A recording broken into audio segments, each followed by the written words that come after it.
Hello guys, welcome back to our channel.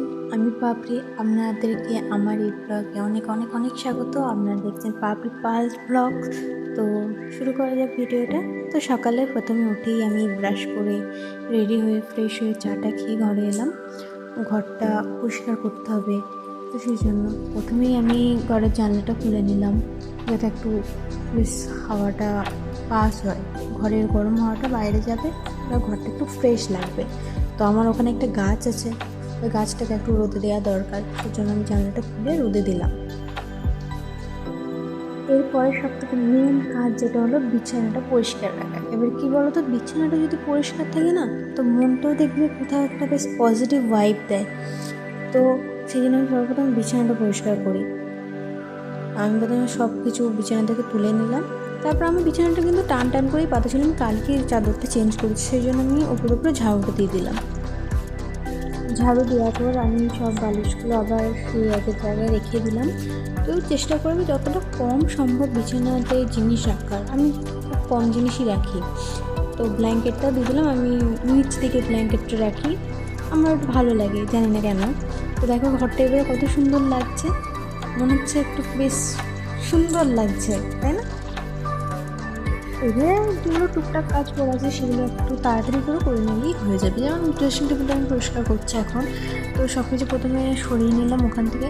তারপর আমি একটু কলিং স্প্রে করলাম, এতে কিন্তু কাঁচগুলো খুব ভালো পরিষ্কার হয়। এটা তোমরাও ব্যবহার করতে পারো, অল্প একটু দেবে, একদম দারুণ পরিষ্কার হবে।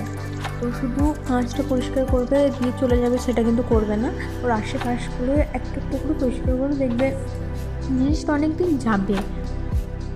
তো তারপর দেখো আমি ওখানে যে কাগজগুলো পেতে রাখি, সেই কাগজগুলো আমি পেতে নিলাম। এরপর ওখানে যেসব জিনিসপত্রগুলো আমি রাখি সেগুলো রেখে নেব, ভালো করে সাজিয়ে গুছিয়ে রেখে দেবো। তাহলেই ওখানটা গুছানো আমার কমপ্লিট হয়ে যাবে। কিন্তু দেখো আমার কিন্তু বেশি সময় লাগলো না, অল্প কিছুক্ষণের মধ্যে আমি কাজটা করে ফেললাম। এবার আমাদের ঘরের মধ্যে যে আনলাটা থাকে, সেই আনলাটা আমরা পরিষ্কার করবো। তো জামা কাপড় একবার লোড হয়ে আছে, তো সবগুলো প্রথমে আমি নামাবো, তারপরে আবার গোছাবো। তো দেখতে থাকো আমি কি গোছাই।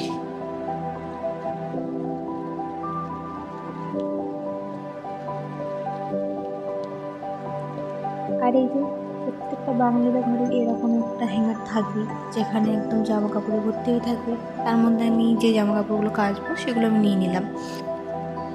তারপর আমি ঘরটা খুব ভালো করে ঝাড় দিয়ে নিলাম।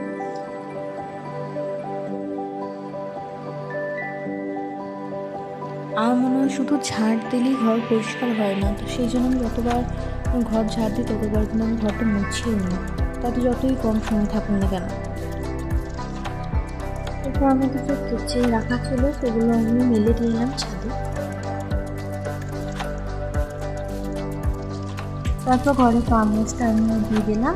এবার দেখো ঘরটা কত সুন্দর গোছানো লাগছে, তাই না? এবার দেখলেও মনটা শান্তি লাগে।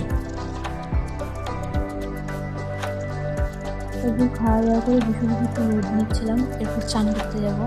এই যে ঠান্ডা পড়েছে, এই রোদ না নিয়ে চান করতে যাওয়াই যাবে না।